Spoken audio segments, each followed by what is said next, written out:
Hi everyone, myself Nisarg Shah, and today I'll be talking about Python memory and garbage collection and so how it works and all. Myself Nisarg Shah, and I am an undergraduate CS student, and right now I'm interning at Fountain and Startup.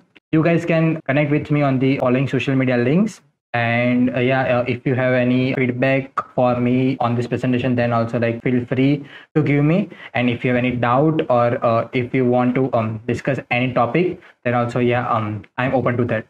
Now let's have a look at what will be the main points covered in this talk. What will be the giveaway of this talk? So first of all, I'll start with the Python objects. Then we'll shift to the memory storage, that how memory is being stored and all. And after that, we'll have a look at a couple of garbage collection algorithms, what it does, how they works, and all that. After this presentation, you'll have a thorough understanding how the memory allocation and deallocation works. And so you might be able to write some efficient Python code, because now you know how the objects are getting deallocated. So you might consider that thing while designing your application also. As a Python developer, you might have only heard of objects, right? So yeah, in Python, everything is object only. Now let's say here I have assigned 9 to a variable, and after that, if I do ID of variable, then I'll get an ID, and if I do type of variable, then I'll get a type, which is like class of it. So yeah, as soon as I assign this 9, then Python so object will be created, which will have unique ID, its type, value, and a reference count.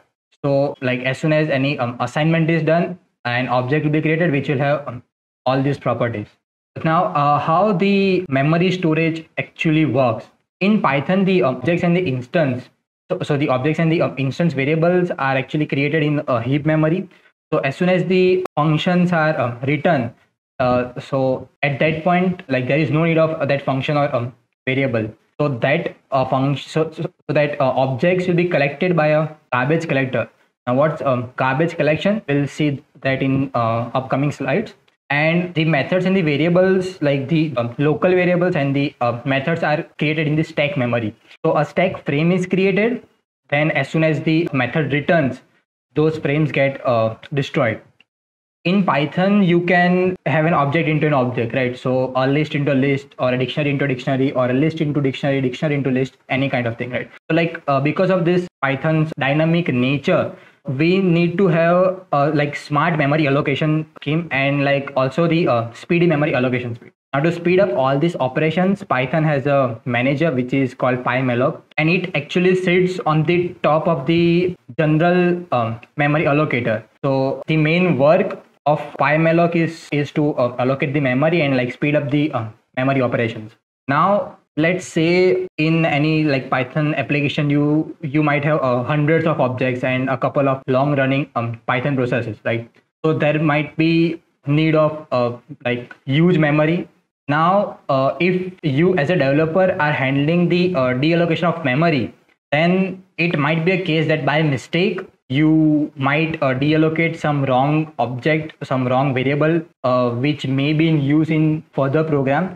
Then your program will be crashed, and debugging will take a lot of time. So who does like this garbage collection thing? So like who actually deallocates the memory?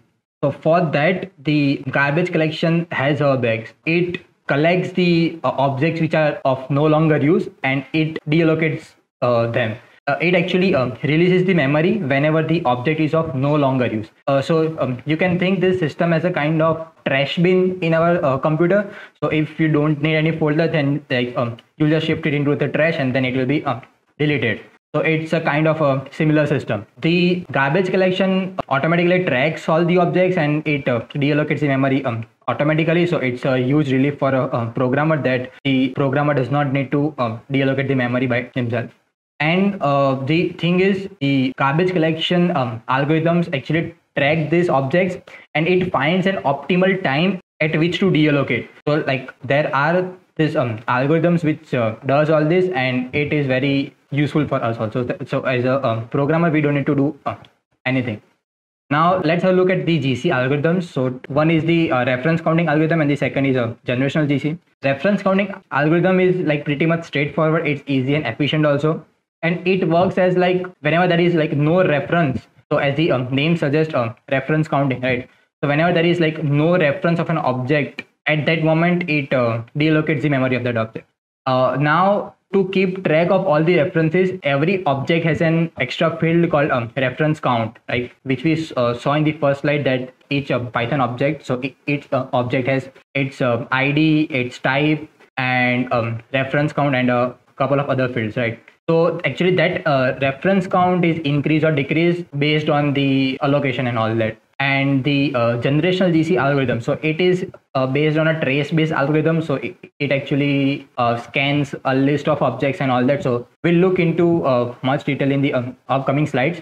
But these two algorithms are there which work in different cases. And so actually generational GC algorithm detects the circular references, so cycle of references, and it is used in that case. Right? So let's have a look what all this means and let's understand it. So first of all, we'll see the reference count. Now here I have assigned 19 to variable A. So if I do ID of A, then I'll get the ID of this object. So as soon as I do this assignment, like this object will be created, and of course the ID will also be there. So this object will be created which has its type, value, and reference count.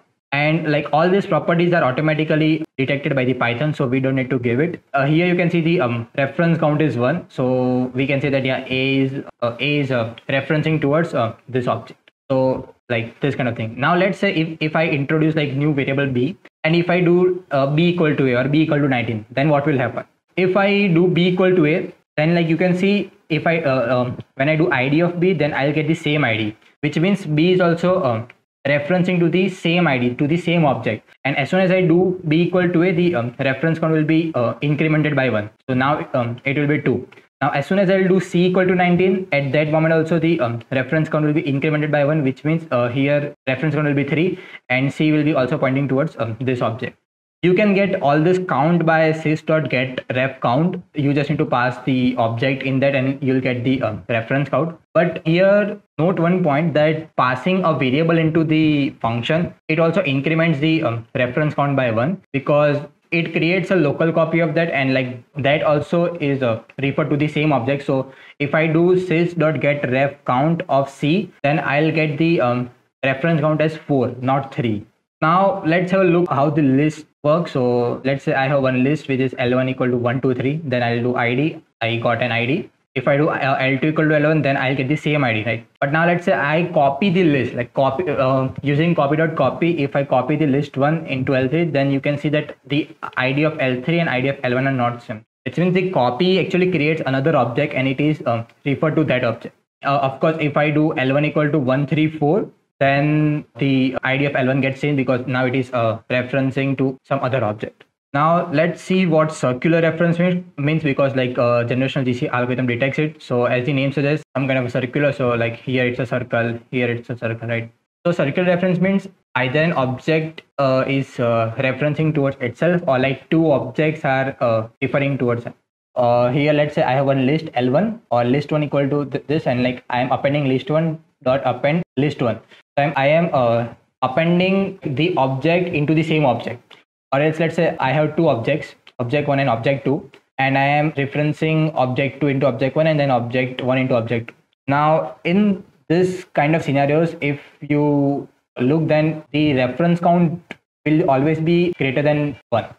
So the reference count won't be equal to 0 at any moment, because I am if I am referencing towards myself only, then the reference never be equal to 0. So in this moment, the reference counting algorithm won't work, and so the generational GC algorithm comes into picture. Now let's see how the reference counting garbage collection algorithm works and like how it handles.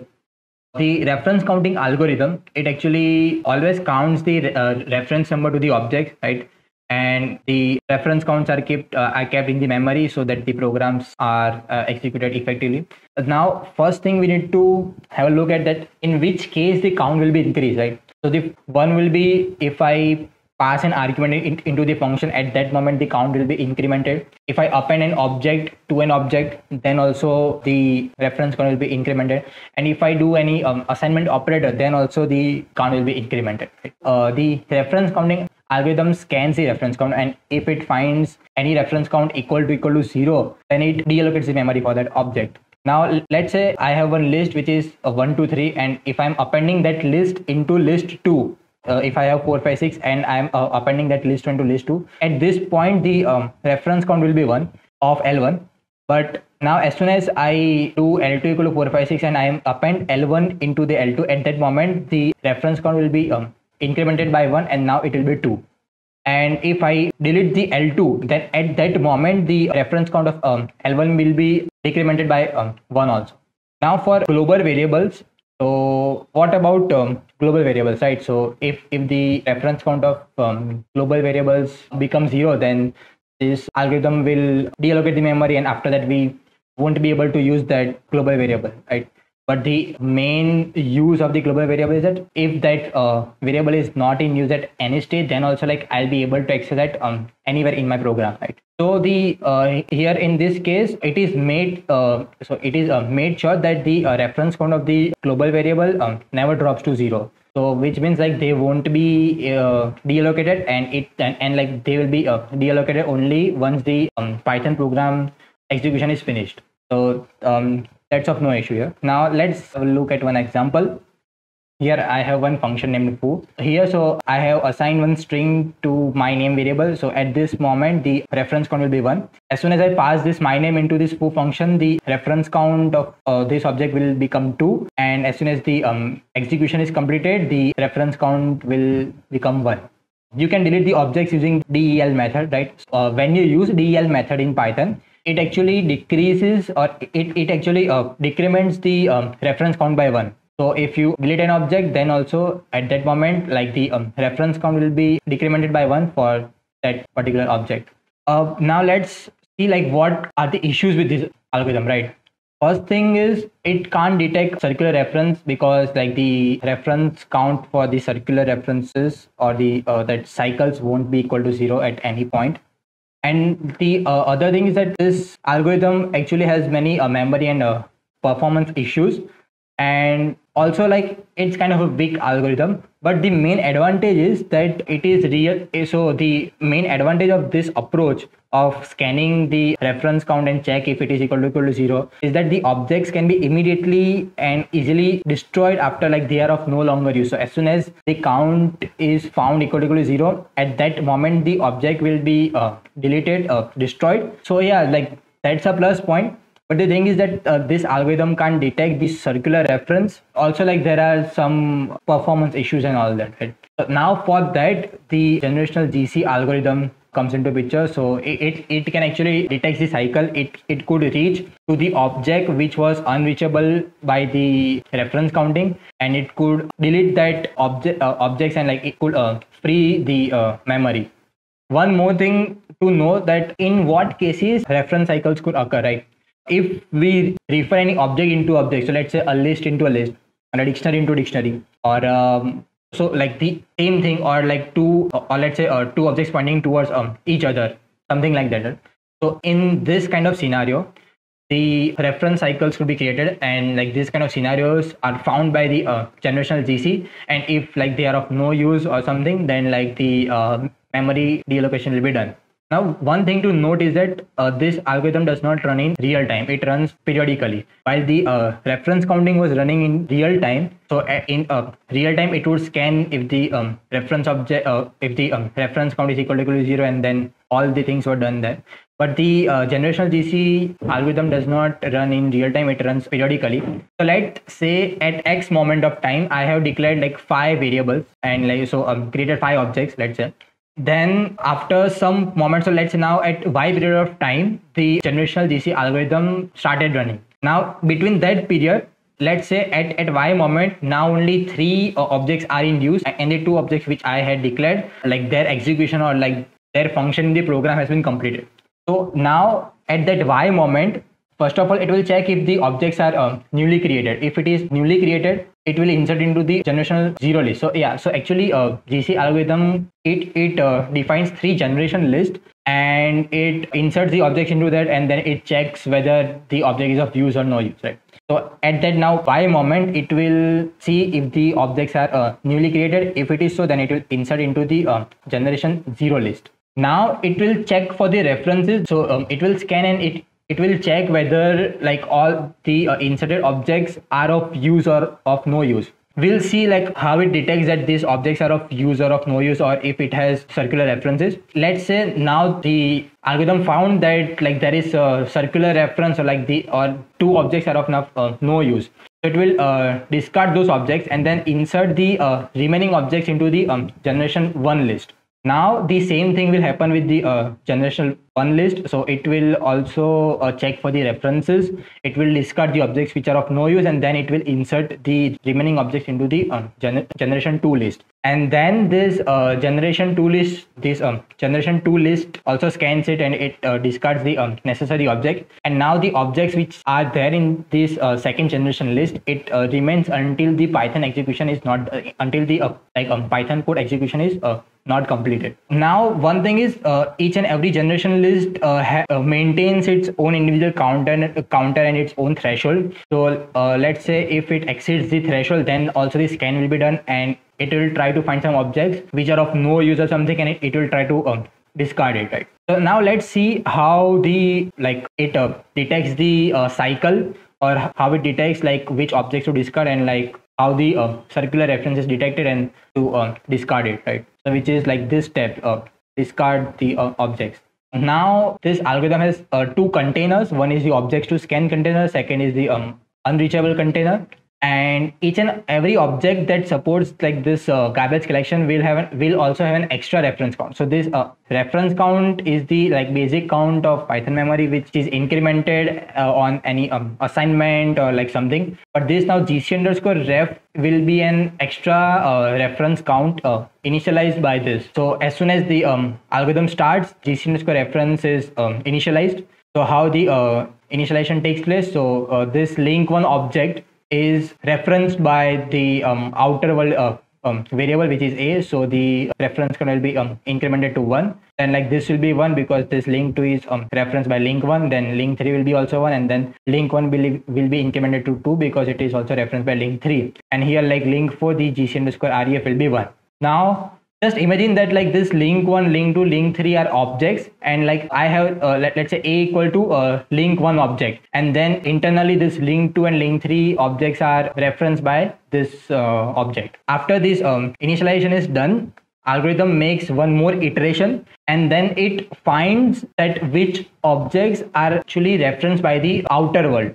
So here link1 object is directly referenced by the outer world, while link2, link3 and link4 are not directly referenced by the outer world. Now it will like scan all these objects, it will find this, and it will decrement the gc_reference field. It will actually decrement the gc_reference field by 1 if it does not find the outer reference directly. So here link1 object has direct reference from outside world.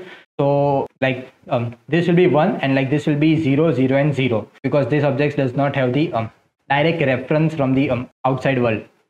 Now as soon as like this object has been scanned and like this number has been allocated, so let's see what happens next. So like now this will be the state. But now notice that like gc_reference equal to 0 does not mean that these objects are not reachable. Yeah, of course, gc_reference greater than 0 means that it is actually directly accessible from the outside world. But gc_reference equal to 0 does not mean that they are not reachable. Actually here link2 is reachable by link1, link3 is reachable by link2. So now one more scan will be done, and so now for the objects which has gc_reference equal to 0 count, they will be marked as temporarily unreachable, and they will be shifted to the unreachable container like this. So let's say it saw that gc_reference of link4 is 0, it will shift this into this container. Then for 3 it will shift this into this container. Now let's say it scanned link1, then the gc_reference was 1, but so as it is greater than 0, then it will not do anything. Now so this processing is actually done by tp_traverse function, and it actually marks all this temporarily unreachable tag and all that. Now as soon as this is done, then the tp_traverse again scans, and like it finds all the objects which has an immediate object from the object which is actually reference to the outside world. So here link2 has an immediate reference from the link1, and the link1 is actually referenced by the outside world. So now this link2 will be shifted to this objects to scan, and its reference count will be incremented by 1. Then it will scan link3. Yes, it is. Now it will like check whether the link2 object has an immediate reference or not. So yes, it has the immediate reference. So it will get this link3 object into this objects to scan container, and it will increment its GC_reference count. And yeah, after that, like link3's immediate reference is link2. So here also the GC_reference will be incremented. But now if you can see, this link4 is like all alone by itself. So it is neither referenced by any object, and also like it has no reference from any object which is accessible from outside world. So now in this kind of scenarios, this will be now marked as finally unreachable, and at the end, like all the objects of this unreachable container will be deleted by the algorithm, right? So like this is just an overview of the working. Like if we have 3 objects which are referenced by each other, and then if we have 4th object which is referenced by itself, now all these 3 objects are so like the first object has direct reference by some variable, and now like the circular object will be referencing to itself only, right? So in this kind of situation, like this cycles will be detected and it will be discarded.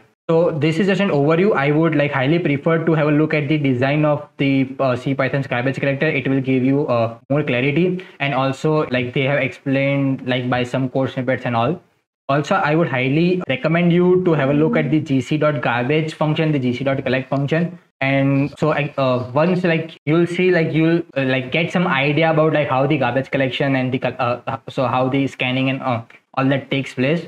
So actually I have referred like these things, and I have also referred to like some of the Python memory model blocks at Medium, so they are also good. So yeah, now like if you have like more interest in knowing this, then I would highly recommend you to refer these references. Thank you. If you have any questions or anything, then like feel free to connect with me, drop me an email, or if you have any suggestions for me, then also you are more than welcome to have a chat with me. Thank you.